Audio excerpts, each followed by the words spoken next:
स्वागत है आपका कार्टून मस्ती की दुनिया में। ढोलकपुर गांव अपनी खुशबूदार गलियों और अलग अलग स्वाद की बिरयानी के लिए दूर दूर तक मशहूर था। सुबह होते ही गांव की हवा में मसालों की खुशबू घुल जाती। कहीं चिकन बिरयानी, कहीं वेज सब्जी बिरयानी तो कहीं मटन बिरयानी की महक। लेकिन इन सब में सबसे ज्यादा नाम था अर्जुन के मटन बिरयानी के ठेले का। अर्जुन रोज तड़के उठकर देग चढ़ाता। आज भी उसने पूरे 80 किलो मटन बिरयानी बनाई थी। आंखों की लाइन लगी हुई थी। कोई कहता मटन के पीस अच्छे देना अर्जुन भैया। भैया जरा ज्यादा राइस डाल देना। दोपहर के करीब अर्जुन ने देग में झांका और अचानक उसका चेहरा उतर गया। अरे ये कैसे हो सकता है? मैंने तो 80 किलो बनाई थी। बेची होगी मुश्किल से 40 से 50 किलो। तो बाकी गई कहाँ? वह सोच में ही डूबा था कि तभी दो गांव वाले आए। अरे अर्जुन, जल्दी से 2 प्लेट गरम गरम मटन बिरयानी लगा दे। भाई माफ करना, बिरयानी खत्म हो गई। क्या? अभी तो दिन शुरू हुआ है। बिरयानी खत्म भी हो गई। मुझे भी समझ नहीं आ रहा। आप सामने वाले ठेले से ले लो। दोनों ग्राहक बड़बड़ाते हुए विक्रम के चिकन बिरयानी वाले ठेले पर पहुंचे। भैया 2 प्लेट चिकन बिरयानी। भाई आज तो मेरी भी बिरयानी खत्म हो गई। आज क्या पूरा ढोलकपुर खाली हो गया है? मैंने तो पूरे 100 किलो बनाई थी। समझ नहीं आ रहा कैसे खत्म हो गई। इतने में अर्जुन वहां आ पहुंचा। अरे विक्रम, तेरी भी बिरयानी खत्म हो गई क्या? हाँ भाई, लग रहा है आज लोगों को किसी की नजर लग गई। तभी और भी बिरयानी वाले इकट्ठा हो गए। भाई किसी के पास थोड़ी भी बिरयानी बची है क्या? नहीं भाई, सब हवा में उड़ गई। पता नहीं क्या हुआ है आज। सब एक दूसरे का मुंह देखने लगे। देगे खाली थी। ग्राहक नाराज थे और सवाल वही था। आखिर ढोलकपुर की सारी बिरयानी गई तो गई कहाँ? उसी पल अर्जुन के मन में एक ख्याल आया। यह कोई साधारण बात नहीं है। सभी की एक ही टाइम पर बिरयानी खत्म कैसी हो गई? कुछ तो गड़बड़ है। अगले दिन सुबह होते ही ढोलकपुर में एक ही चर्चा थी। कोई है जो रात में बिरयानी चुरा रहा है। चाय की दुकानों से लेकर चौपाल तक हर जगह लोग फुसफुसा रहे थे। अर्जुन, विक्रम और बाकी ठेले वाले रात भर सो नहीं पाए थे। सबके मन में एक ही सवाल था, चोर कौन? उसी गांव में एक आदमी रहता था, गोपाल, लेकिन उसे कोई गोपाल नहीं कहता था। सब उसे प्यार से पेटूराम कहते थे। वह इतना खाता था कि लोग कहते इसका पेट नहीं गोदाम है। उसी दिन गांव का एक आदमी हांफता हुआ अर्जुन के पास पहुंचा। अर्जुन भैया, बड़ी खबर है। क्या हुआ? अभी अभी गोपाल के घर के बाहर से आ रहा हूँ। उसके घर से ढेर सारी बिरयानी की खुशबू आ रही थी। तो यही है चोर। चलो अभी उसके घर चलते हैं। दोनों तेजी से गोपाल के घर पहुँचे। जैसे ही अर्जुन ने आंगन में कदम रखा, वह रुक गया। घर के बाहर बिरयानी की कई थैलियां पड़ी थी। अरे गोपाल, बाहर निकल। मुफ्त की बिरयानी खाकर कहाँ छिपा बैठा है? आवाज सुनते ही गोपाल बाहर आ गया। अरे अर्जुन, क्या हुआ? इतना चिल्ला क्यों रहे हो? कल हमारे ठेले से बिरयानी चुराकर यहाँ बैठकर खा रहा था और ऊपर से पूछता है क्यों चिल्ला रहे हो? गोपाल हैरान हो गया। अरे भाई, तुम भांग पीकर आए हो क्या? मैंने तुम्हारी बिरयानी नहीं चुराई। अर्जुन ने जमीन पर पड़ी थैलियों की ओर इशारा किया। तो यह सब कहाँ से आई? ये तो मेरे चाचा शहर से मेरे लिए लाए थे। तभी बाकी ठेले वाले भी वहां पहुंच गए। विक्रम ने थैलियां ध्यान से देखी और बोला, अर्जुन, लगता है यह सच बोल रहा है। हम ऐसी थैलियां इस्तेमाल ही नहीं करते। और सोचो एक आदमी एक ही वक्त में हम सबकी बिरयानी कैसे चुरा सकता है। तो फिर चोर कौन है? सब एक दूसरे का चेहरा देखने लगे। पेटूराम निर्दोष लग रहा था, लेकिन रहस्य और भी गहरा हो चुका था। ढोलकपुर की गलियों में अब सिर्फ खुशबू नहीं, एक अनजाना डर भी फैल चुका था। अगली सुबह अर्जुन और बाकी बिरयानी वाले रोज की तरह अपने अपने ठेले सजाने लगे। देगों से मसालों की खुशबू फैली और ढोलकपुर फिर से जिंदा हो उठा। सबने मन ही मन ठान लिया था, आज किसी को बिरयानी चुराने नहीं देंगे। उसी समय विक्रम के ठेले पर एक अनजान आदमी आकर खड़ा हो गया। उसका कद लंबा था, आंखें तेज और चेहरे पर अजीब सी मुस्कान। उसे देखते ही विक्रम थोड़ा सहम गया। वह आदमी धीमी आवाज में बोला, तुम्हारे पास कितनी बिरयानी बची हुई है? अरे भाई, अभी तो ठेला लगाया है, तुम ही पहले ग्राहक हो, लगाऊं क्या एक प्लेट गर्मा गर्म बिरयानी? आदमी अचानक हंस पड़ा। अच्छा ठीक है, आज मुझे भूख नहीं है, मैं अभी चलता हूँ। विक्रम उसे जाते हुए देखता रह गया। अरे यह कैसा आदमी था, बिरयानी लेनी ही नहीं थी तो पूछा ही क्यों? थोड़ी देर बाद गांव के एक व्यक्ति आए। अरे विक्रम, आज भी बिरयानी बची है या फिर खत्म? आज नहीं चुराने दूंगा किसी को, मैं ठेले से हिलूंगा ही नहीं, देखता हूँ कौन आता है।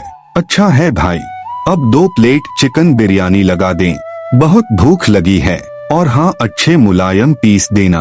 पूरा दिन अच्छा बीता, किसी भी ठेले से बिरयानी चोरी नहीं हुई।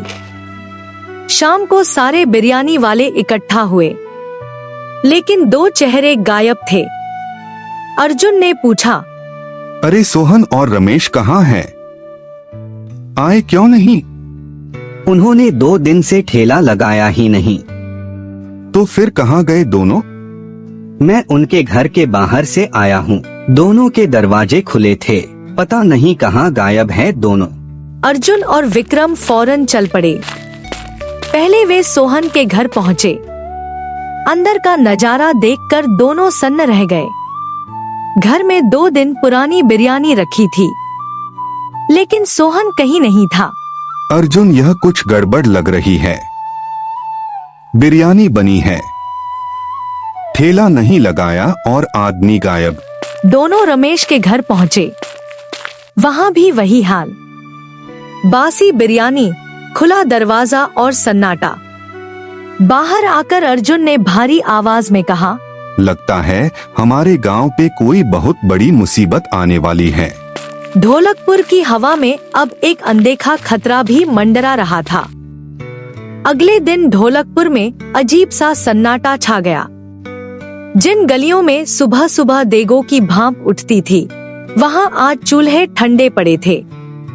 किसी भी बिरयानी वाले ने ठेला नहीं लगाया। सब अपने अपने घरों में डर के मारे बंद थे। लोग आपस में बस इतना ही कह रहे थे, आज बिरयानी नहीं बनेगी, कहीं हम भी गायब ना हो जाएं।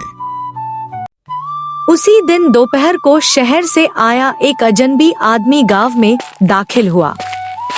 उसके कपड़े साफ सुथरे थे और आंखों में अजीब सी गंभीरता थी।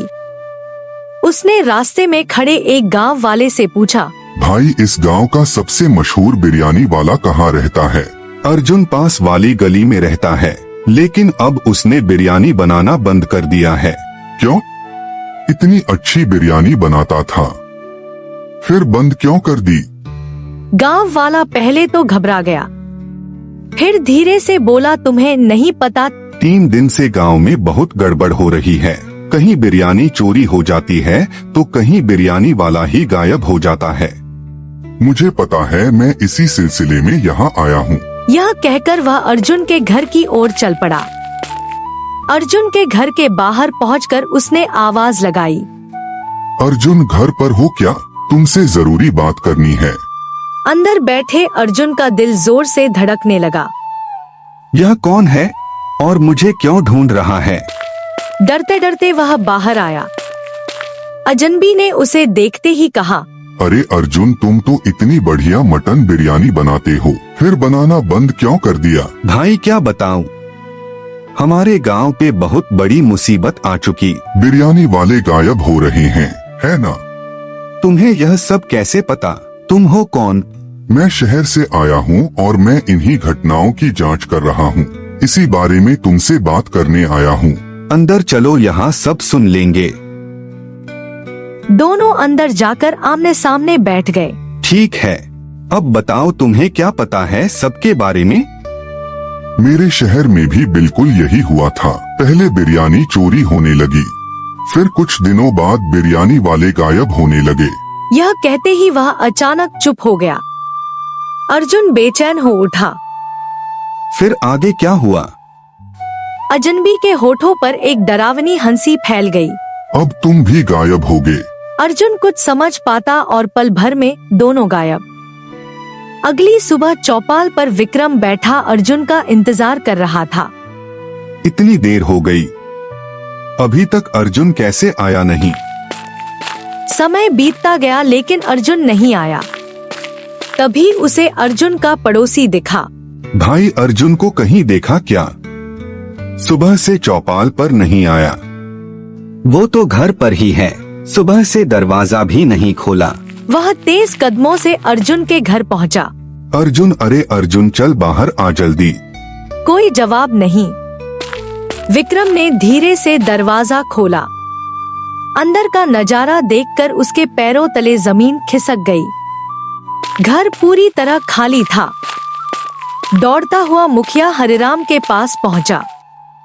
मुखिया जी, अर्जुन भी गायब हो गया है, हमें कुछ करना पड़ेगा। सब लोगों को चौपाल पर इकट्ठा करो, अब देर नहीं कर सकते।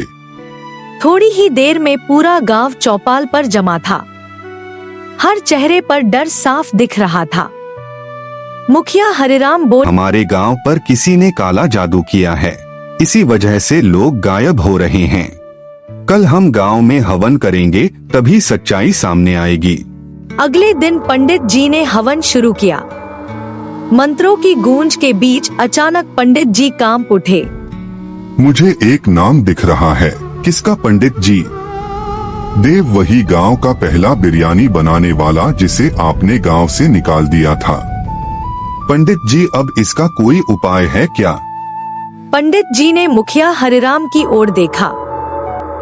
उपाय है और वो आपसे ही जुड़ा हुआ है। ठीक है पंडित जी, अगर गांव को बचाना है तो अब वही करना पड़ेगा। हवन के बाद मुखिया हरिराम चुपचाप घर लौट आए। उनके साथ विक्रम और गांव का एक और आदमी भी था।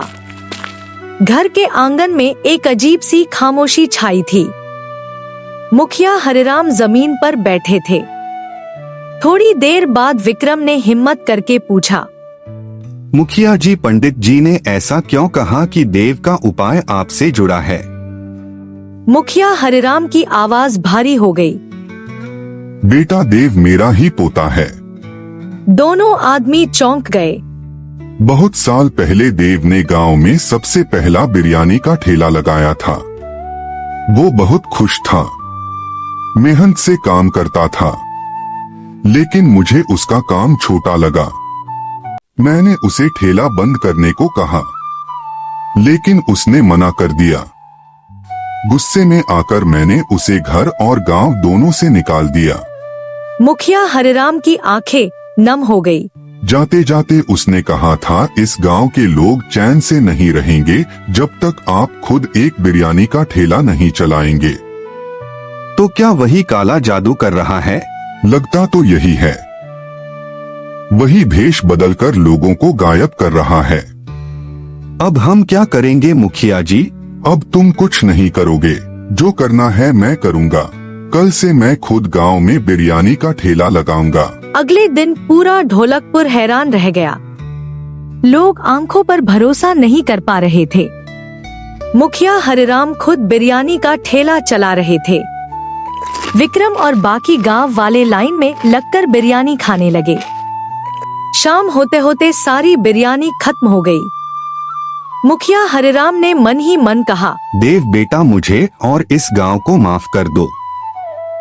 उसी पल दूर से 3 परछाइयां चलती हुई दिखाई दी। विक्रम की आंखें चमक उठी। मुखिया जी, लगता है देव ने आपकी बात सुन ली।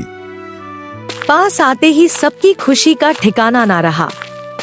अर्जुन और बाकी 2 बिरयानी वाले वापस लौट आए थे। गांव में फिर से रौनक लौट आई। हंसी, खुशबू और सुकून हर तरफ फैल गया। उस दिन के बाद मुखिया हरिराम रोज अपना बिरयानी का ठेला लगाने लगे। देव ने सबको माफ कर दिया और ढोलकपुर से हर मुसीबत हमेशा के लिए टल गई। और एक हैप्पी एंडिंग के साथ कहानी यहीं समाप्त होती है।